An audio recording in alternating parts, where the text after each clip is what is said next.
आबनाए हुर्मज़ का जो तनाज़ा है वो ग्लोबल बनता जा रहा है। ग्लोबल इस तरह बनता जा रहा है कि दुनिया भर में डिफरेंट समंदरी रूट हैं, जहाँ से जो ट्रैफ़िक है वो गुज़रता है और इसमें आबनाए हुर्मज़ कोई इतना इम्पोर्टेंट एरिया नहीं है।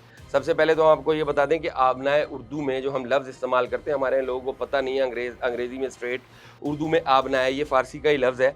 आबनाए से मुराद है समंदर के बीच में एक ऐसा तंग रास्ता जो 2 बड़े एरियाज़ हैं समंदर के, जो 2 मुख्तलिफ मकामात पे खुले समंदर को आपस में मिलाता हो, वो छोटा-सा रास्ता जो शॉर्टकट होता है, दैट इज़ कॉल्ड आबनाए।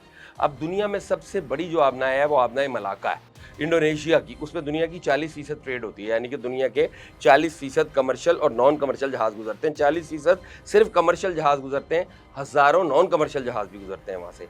इंडोनेशिया के ज़ोन में आती है, वो इंडोनेशिया की समुद्री हदूद में आती है। ये जो ईरान ने आबनाए हुर्मज़ पे डिमांड शुरू की है और मुख्तलिफ़ हरकतें शुरू की हैं, उसके बाद कल इंडोनेशिया के एक मिनिस्टर हैं, उनके जो वफ़ाक़ी वज़ीर ख़ज़ाना है, उन्होंने ये कहा है कि हम भी आबनाए मलाका के ऊपर ना टैक्स लगाएँगे। जब यहाँ से जो भी जहाज़ गुज़रेगा उससे पैसे लिया करेंगे, फ़ीस वसूल किया करेंगे। बुनियादी तौर पे ये एक वो है मैसेज है कि आप समुद्री रस्तों के ऊपर इस तरह की हरकतें नहीं कर सकते। ईरान ने इस इश्यू को ये हमेशा से इस्तेमाल करता है रज़ा शाह पहलवी के बाद से। उन 47 बरस में, इससे पहले एक मरतबा ये बरतानवी मैरीन्स से भी इनकी लड़ाई हुई थी। 2 मैरीन्स इन्होंने उनके पकड़ भी लिए थे, फिर हाथ जोड़ के वापस भी कर दिए थे। ये इस रूट को इस्तेमाल करता रहा एज़ ए ब्लैकमेलिंग टूल। लेकिन अब दुनिया जो है वो इस पे अपना जो है ना रद्द-ए-अमल दे रही है। उसकी वजह ये है कि आपका मामला ईरान अमेरिका के साथ है। अमेरिका ने आपकी समुद्री हदूद का मुहासरा किया हुआ है। आप वहाँ से पुर्तगाल का जहाज़ गुज़रता है, उसको पकड़ लेते हैं। कंबोडिया का जहाज़ गुज़रता है, उसको पकड़ लेते हैं। उसमें अद्वियात हैं। क्या और उन मुल्कों के जहाज़ आप पकड़ते हैं जो तिजारती जहाज़ हैं, जिनके ऊपर चलाने के लिए 4 गन्नें नहीं होती। उनकी सिक्योरिटी कोई नहीं है, उनको आके आप पकड़ लेते हैं बड़ी बहादुरी के साथ। अमेरिका के जहाज़ तो 200 किलोमीटर के फासले पे खड़े हुए हैं, बल्कि 100 एरोनॉटिकल माइल्स के फासले पे खड़े हुए हैं, उनके ऊपर एक मिसाइल आप फायर नहीं करते। तो ये अजीबो-गरीब कहानी है, पता नहीं क्या और करना चाह रहे हैं ये लोग। बहरहाल आबनाए मलाका का जो ज़िक्र है, वो मैंने इसलिए किया कि इंडोनेशिया ने ये बात की। अगर हम शॉर्टली ऑब्ज़र्व करें कि दुनिया में कितने ज़्यादा समुद्री ट्रेड रूट्स हैं, तो उनमें सबसे बड़ा जो ट्रेड रूट है, वो आबनाए मलाका है। दूसरा मोज़म्बिक जो है ना, मोज़म्बिक चैनल है समंदर के बीच में से, ये 1600 किलोमीटर है। ये दुनिया का सबसे तवील समुद्री रास्ता है और तिजारती रास्ता भी है। इससे तिजारत होती है लेकिन कम, उतनी ज़्यादा नहीं होती। उसके ये 900 किलोमीटर की जो आबनाए मलाका है, इसमें दुनिया में सबसे ज़्यादा तिजारत होती है। उसके बाद अगर आप नीचे आ जाएँ, तो आबनाए मलाका के बाद मोज़म्बिक चैनल और आबनाए मलाका के बाद अगर आप बात करें, तो ये आबनाए हुर्मज़ है। उसके बाद बाबुल मंदब है और उसके बाद 1-2 इसी तरह के छोटे ट्रेड रूट्स हैं जो साउथ अमेरिका में हैं। इन तमाम की अपनी-अपनी अहमियत है, इसमें कोई दो राय नहीं है। लेकिन सबसे ज़्यादा इम्पोर्टेंट इंडोनेशिया का समंदर है, स्ट्रेट ऑफ मलाका है, उसके बाद मोज़म्बिक चैनल है, उसके बाद आबनाए हुर्मज़ है, उसके बाद बाबुल मंदब है, उसके बाद आबनाए जिब्राल्टर है, उसके बाद ड्रेक पैसेज है। ड्रेक पैसेज जो है ये 900 से 950 किलोमीटर है और दुनिया का सबसे चौड़ा, यानी कि जितने भी ये इसको आप आबनाए नहीं कह सकते, इसीलिए इसको पैसेज कहा जाता है, रास्ता कहा जाता है, चूँकि ये दुनिया का सबसे चौड़ा समुद्री रास्ता है। लेकिन है ये भी कि खुले समंदर को जाके आपस में फिर ये मिलाता है।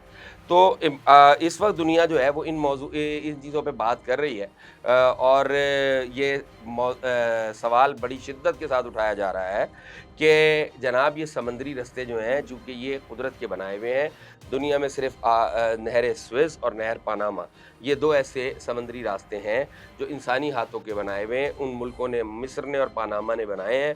वो उनके ऊपर से गुजरने वाली जो उनकी ट्रैफ़िक है, जो तिजारती जहाज़ हैं, उनसे फ़ीस या टोल या टैक्स ले सकते हैं।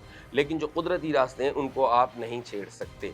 और ये तमाम चीज़ें अमेरिका और दुनिया के हक़ में जा रही हैं। उसकी वजह ये है कि जब आप पुर्तगाल का जहाज़ पकड़ेंगे या पुर्तगाल के जहाज़ के ऊपर 4 गोलियाँ फ़ायर कर देंगे या कंबोडिया का जहाज़ पकड़ेंगे, तो दुनिया में आपके खिलाफ एक राय आमा हमवार होनी शुरू हो जाएगी। इस सूरत हाल में होगा ये कि जो इंटरनेशनल वाटर्स हैं, उनमें जो मैरीटाइम एजेंसीज़ हैं, वो अपनी मूवमेंट एरिया वाइज़ कर लेंगी। यानी जिस मुल्क की समंदरी हदूद के अंदर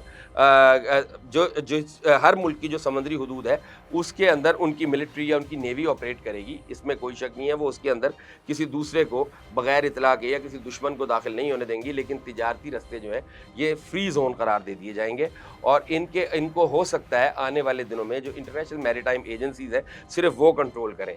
یعنی اگر آبنائے ملاقہ انڈونیشیا میں ہے تو انڈونیشیا مکمل سوللی اس کو کنٹرول نہیں کرے گا، اسی طرح ڈریک پیسج کو سوللی کو ایک ملک کنٹرول نہیں کرے گا، موزمبیک چینل کو موزمبیک کنٹرول نہیں کرے گا، باب المندب کو یمن اور سعودی عرب کنٹرول نہیں کریں گے بحیرہ احمر میں، اور اسی طریقے سے آبنائے ہرمز کو ایران کنٹرول نہیں کرے گا، اور ساؤتھ امریکہ میں جو ایک دو چھوٹے چھوٹے اسٹیٹس ہیں ان کو انٹرنیشنل میری ٹائم ایجنسی کنٹرول کرے گی۔ ایک بین الاقوامی جو نیول فورس ہے وہ آلریڈی موجود ہے، اس کو اس معاملے میں آج تک آپریٹو نہیں کیا گیا تھا، وہ کرتی ابھی بھی یہی ہے کہ جو بین الاقوامی تجارتی جہاز ہیں ان کو خاص خاص ایریاز میں اوپن سی کے اندر سیکیورٹی پرووائڈ کرتی ہے، اگرچہ ان ملکوں کے اپنے جہاز یا ان کا اپنی فورسز بھی ان کے ساتھ ہوتی ہیں، لیکن جو پوری دنیا میں ٹریڈ صرف ملک تو نہیں کر رہا ہے نا، انڈیویجولز بھی کرتے ہیں، پرائیویٹ ادارے بھی کرتے ہیں، تو یہ میری ٹائم ایجنسی سیکیورٹی ایجنسی ان سب کو تحفظ فراہم کرتی ہے سمندر میں ہر قسم کے خطرات سے، لیکن جب وہ خاص حدود میں داخل ہو جاتے ہیں تو ان کی جو ہے نا ان کی ایکسیس وہاں ختم ہو جاتی ہے۔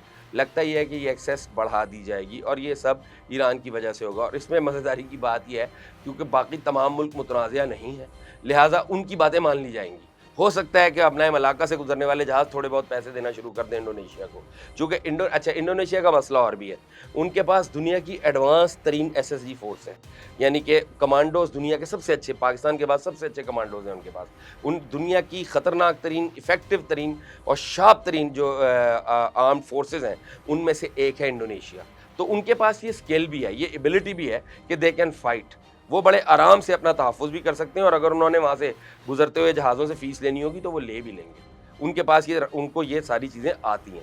تو یہ صورتحال کچھ اس طرح کی ایمرج ہو رہی ہے کہ لگتا یہ ہے کہ جانے انجانے میں ایرانیئنز جو ہیں وہ دنیا کے اندر نئے ایون جو پانی کے رولز ہیں نا، سمندری سفر کے اور ٹریڈ رولز، ان کو چینج کروانے جا رہے ہیں، اور یہ الٹیمیٹلی دنیا پہ تو اس کا بہت زیادہ فرق نہیں پڑے گا، لیکن سب سے زیادہ اگر کوئی فرق پڑے گا، نقصان اگر ہوگا تو وہ ایران کی قوم کا ہو جائے گا، چونکہ بہت بڑی آمدنی ہے ان کی اس ایریے سے، اس واٹر چینل سے۔ یہ جو آبنائے ہرمز کا ہے $500 ملین روزانہ کماتے ہیں، اور تو زیادہ تر سینکشنز لگی ہوئی ہیں ان کے اوپر، تو یہ بہرحال اپنا نقصان ہے، نہیں کرنا چاہیے۔